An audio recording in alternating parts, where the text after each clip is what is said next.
El discípulo. Revista para la educación cristiana transformadora.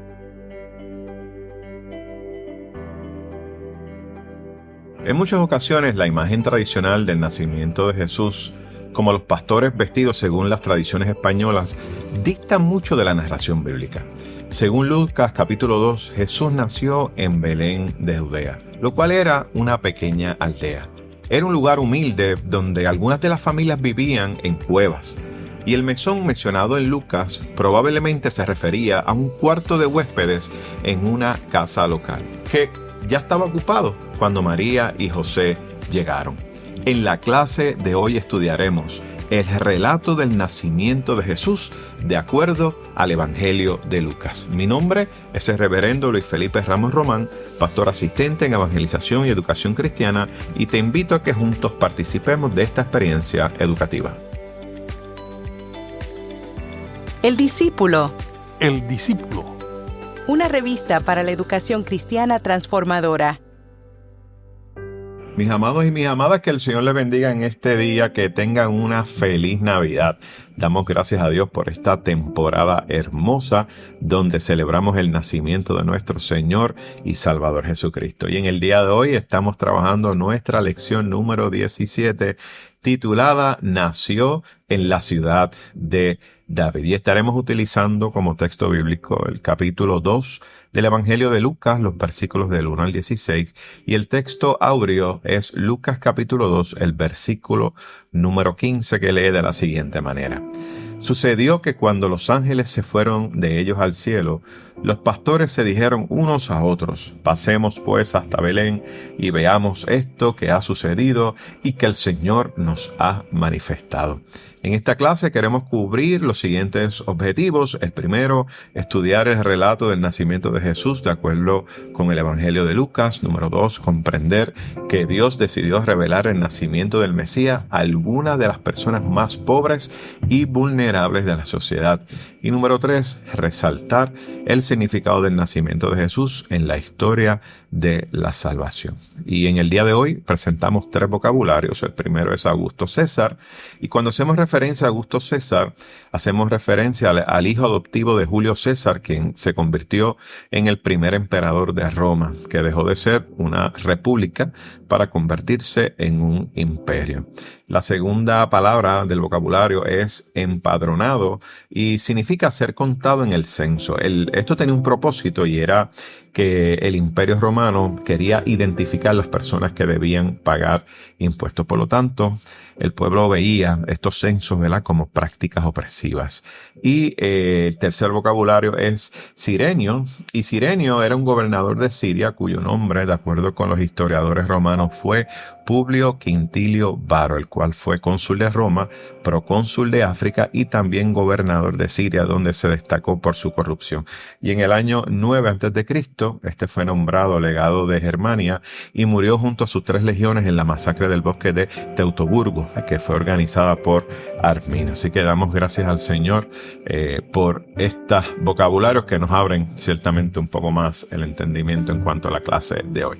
¿Qué les parece si vamos a la lectura bíblica que se encuentra en el Evangelio de Lucas, capítulo número 2, versículos del 1 al 16? Estaré dando lectura a la versión Reina Valera revisada de nuestra revista El Discípulo. Y leemos la palabra en el nombre del Padre, del Hijo y del Espíritu Santo. Amén. Aconteció en aquellos días que se promulgó un edicto de parte de Augusto César que todo el mundo fuera empadronado. Este primer censo se hizo siendo Cirenio gobernador de Siria, e iban todos para ser empadronados, cada uno a su ciudad. También José subió de Galilea, de la ciudad de Nazaret a Judea, a la ciudad de David, que se llamaba Belén, por cuanto era de la casa y familia de David, para ser empadronado con María su mujer, desposada con él, la cual estaba encinta. Aconteció que estando ellos allí, se le cumplieron los días de su alumbramiento, y dio a luz a su hijo primogénito, y lo envolvió en pañales y lo acostó en un pesebre, porque no había lugar para ellos en el mesón. Había pastores en la misma región que velaban y guardaban las vigilias de la noche sobre su rebaño. Y se les presentó un ángel del Señor, y la gloria del Señor los rodeó de resplandor, y tuvieron gran temor. Pero el ángel les dijo: no temáis, porque yo os doy nuevas de gran gozo, que será para todo el pueblo, que os ha nacido hoy en la ciudad de David un Salvador, que es Cristo el Señor. Esto os servirá de señal: hallaréis al niño envuelto en pañales, acostado en un pesebre. Repentinamente apareció con el ángel una multitud de las huestes celestiales que alababan a Dios y decían: gloria a Dios en las alturas y en la tierra paz, buena voluntad para con los hombres. Sucedió que cuando los ángeles se fueron de ellos al cielo, los pastores se dijeron unos a otros: pasemos pues hasta Belén y veamos esto que ha sucedido y que el Señor nos ha manifestado. Vinieron pues apresuradamente y hallaron a María y a José y al niño acostado en el pesebre. Damos gracias a Dios por su palabra en medio nuestro. Gracias, Señor, por esta palabra que ciertamente afirma una gran promesa, la promesa de salvación para la humanidad ante la llegada de nuestro Señor y Salvador Jesucristo. Te pedimos que esta palabra cale hondo en nuestros corazones y que la misma sea inspirada por tu Espíritu Santo. Te lo pedimos en el nombre de tu Hijo amado Jesucristo. Amén, amén y amén. En el día de hoy quiero iniciar haciendo una comparación de este relato del nacimiento de Jesús.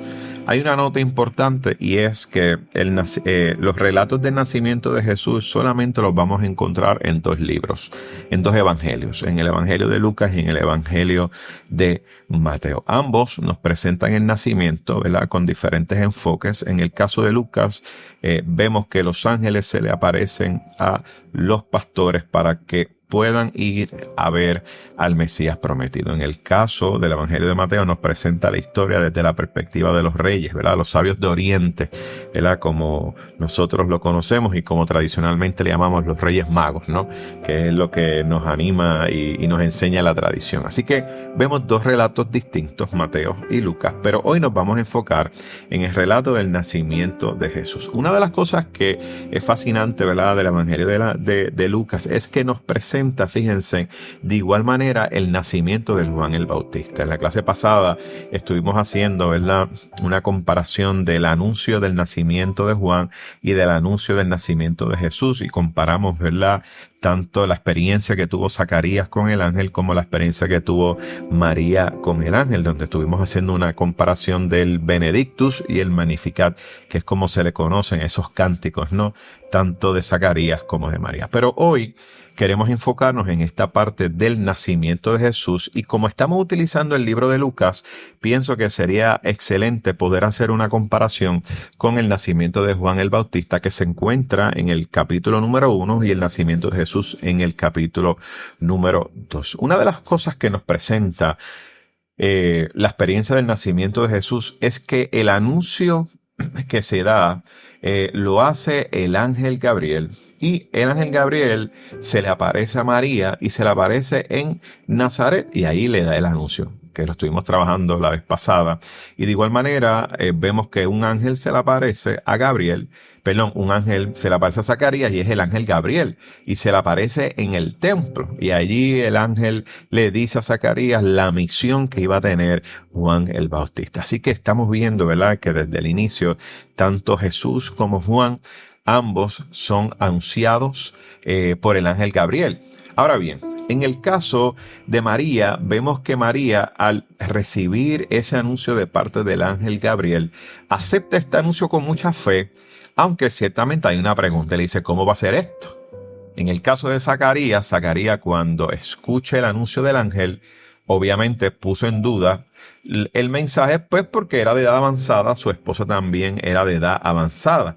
Y como consecuencia de eso, como hablábamos la clase pasada, él se quedó mudo hasta que el niño nació. Ahora, una vez se da el nacimiento, fíjense que Jesús nace en Belén, Y fíjense en dónde Jesús nace. Jesús nace en un establo, ¿verdad? En un lugar, se le llama un pesebre. Algunos teólogos que han estudiado esto afirman que pudo haber sido en una cueva en aquella región porque era una ciudad humilde. Y Jesús nace en Belén porque hubo un censo que fue ordenado por César Augusto. Y esto se hacía de manera, ¿verdad?, que pudiera el Imperio Romano saber quiénes podían pagar impuestos y en dónde iban a estar ubicados para así cobrarla. Así que eso es parte, ¿verdad?, de las dinámicas que tenía el Imperio Romano. En el caso del nacimiento de Juan, fíjense, Juan nace en un contexto de familia, en una casa, ¿verdad?, como tal, en una casa, a diferencia de Jesús. Y cuando nace Juan el Bautista, vemos que los vecinos se alegraron porque había una comunidad que estaba cercana. En el caso del nacimiento de Jesús solamente estaba José y María y posiblemente los animales que les rodeaban. Obviamente luego llegan los pastores y esto es lo que queremos trabajar en este día, ¿verdad? Los ángeles se les aparecen a los pastores en este relato de Lucas 2 y allí le hablan acerca y anuncian acerca del nacimiento de Jesús en aquel lugar donde estaban los pastores. Los pastores estaban llevando a sus ovejas, cuidándolas a las mismas durante la noche. Y esto era un trabajo que no todo el mundo hacía. De hecho, no era un trabajo que la gente le gustara, sino era uno de estos trabajos que era despreciable. Era como para las personas, ¿verdad?, pues mira, que quizá o eran menores de edad. Era este trabajo que nadie quería hacer. Sin embargo, los pastores hacían esto, mis amados hermanos, y lo hacían con mucha entrega porque ponían en riesgo su propia vida. Porque cuando venía algún animal feroz o alguna bestia a comerse alguna de las ovejas, estos protegían la misma. Por eso es que vemos la comparación que hace Jesús en un momento, ¿verdad? Yo soy el buen pastor y el buen pastor su vida da por las ovejas. Así que esta es la dinámica que se da. Así que los ángeles se le aparecen a este grupo de pastores y el anuncio que le está diciendo a los pastores es una proclamación de paz y de la gloria de Dios. Y entonces vemos que cuando los ángeles reciben este mensaje, hay una reacción de inmediata de parte de eso. Y la reacción inmediata de estos testigos, que eran estos pastores, es que van a visitar a Jesús. Van a buscar al niño.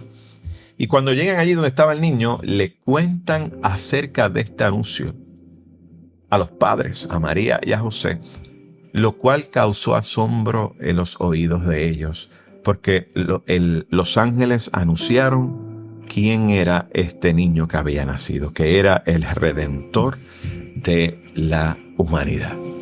Así que los ángeles proclaman que Jesús es el Señor. Lo proclaman como Mesías y también lo proclaman como Señor. Salvador, Mesías y Señor. En el caso de Zacarías, cuando se da el anuncio de Juan, de nacimiento, lo que dice el ángel es que sería profeta que prepararía el camino para el Señor.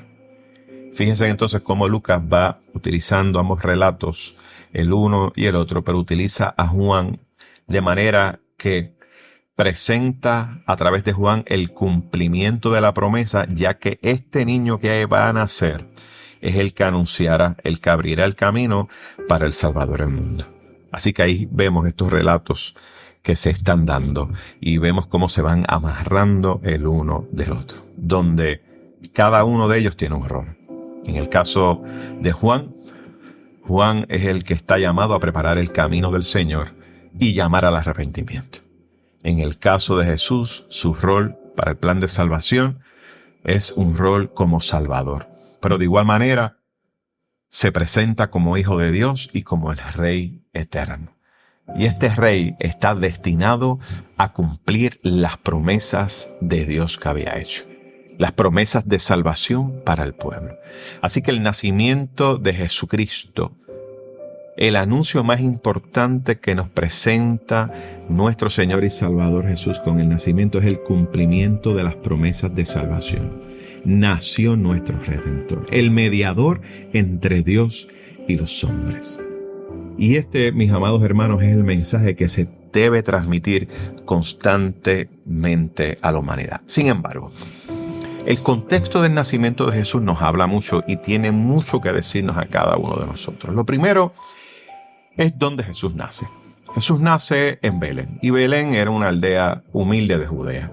Y ciertamente esto sucede donde se cumplen esas profecías del Antiguo Testamento que nacería en Belén, nuestro Salvador.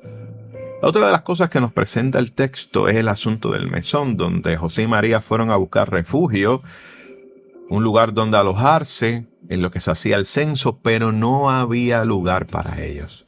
Y el mesón que se hace aquí mención en el texto, probablemente, dicen los estudiosos, que era posiblemente un cuarto de huéspedes que estaba en una casa sencilla. No pensemos esto como un hotel donde usted va, llega, se queda, se hospeda, una habitación grande, amplia. No, esto no es el mismo concepto.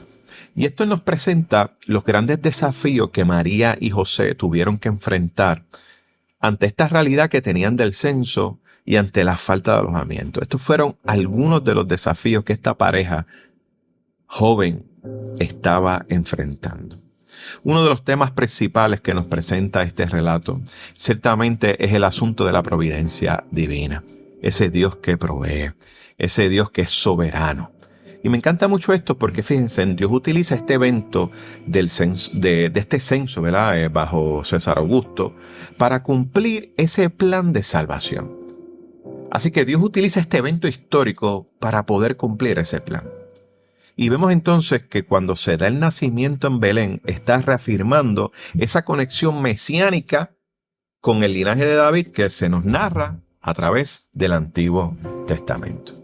De igual manera, nos presenta un tema importantísimo y es el tema de la humildad y la encarnación, donde Jesús, que es el Salvador del mundo, nace en un pesebre y allí donde nace, allí fue todo un grupo de pastores humildes, allí a reconocer el nacimiento de nuestro Señor y Salvador Jesucristo.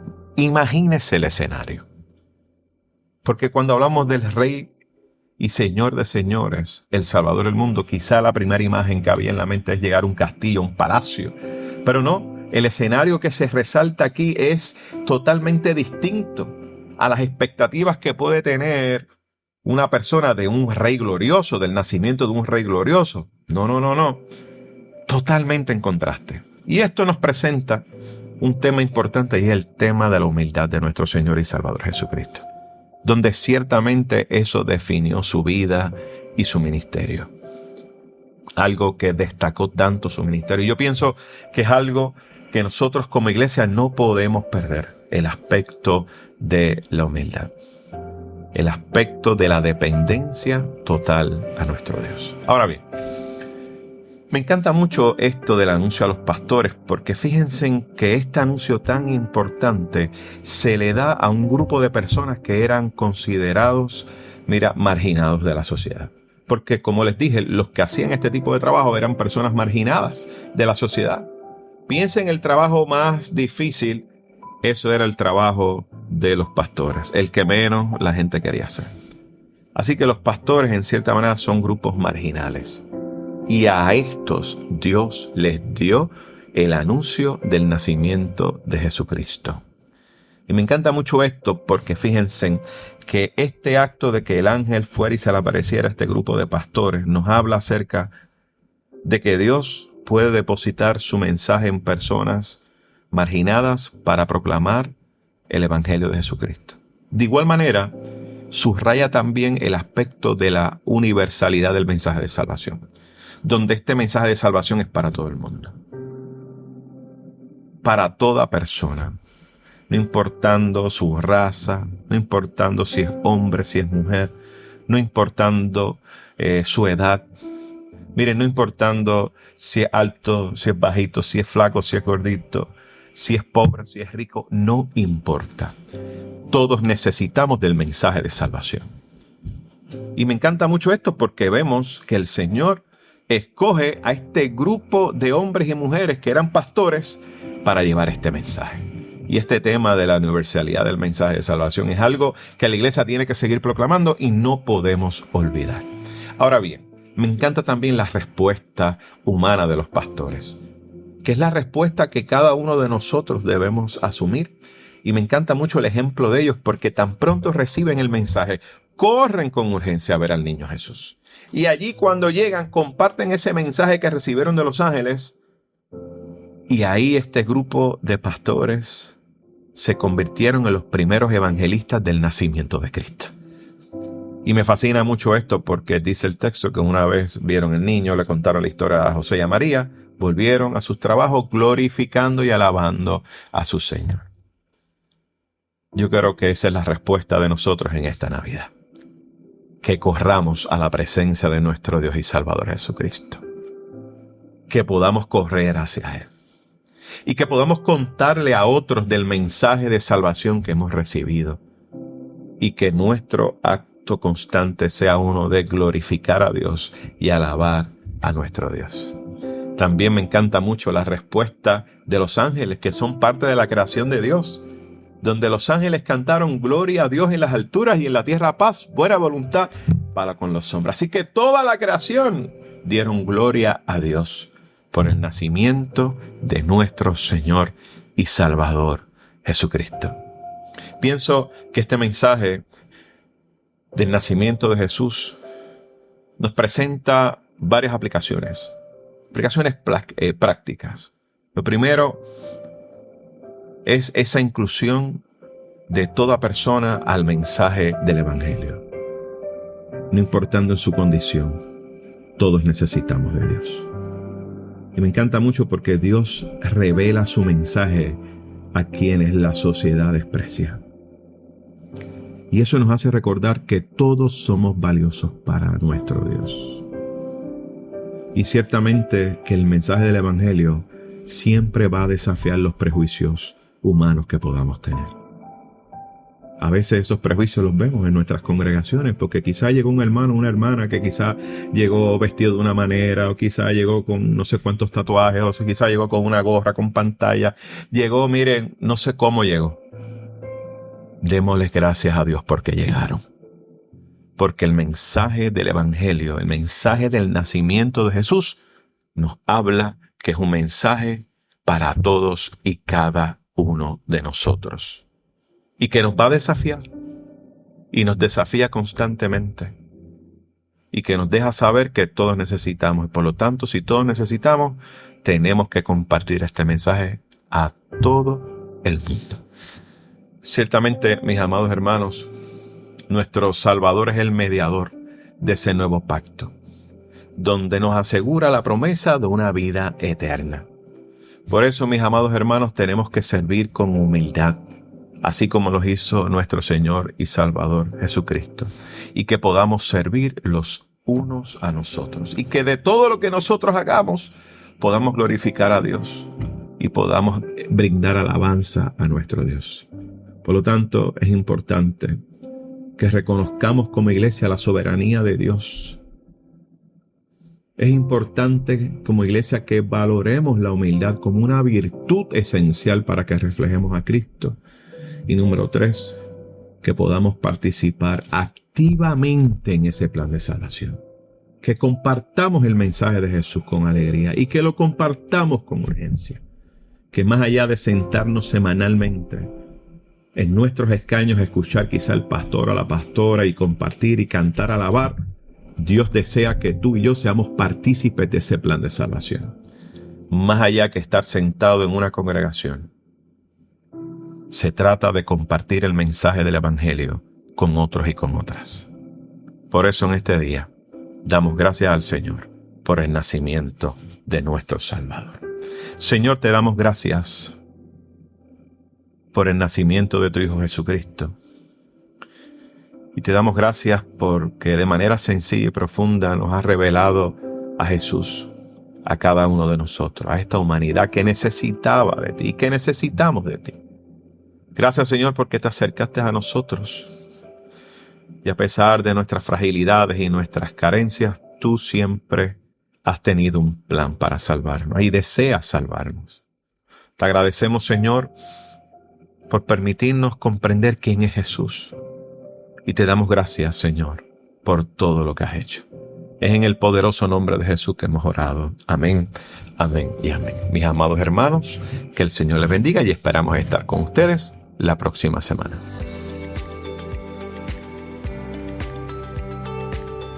Gracias por escuchar El Discípulo.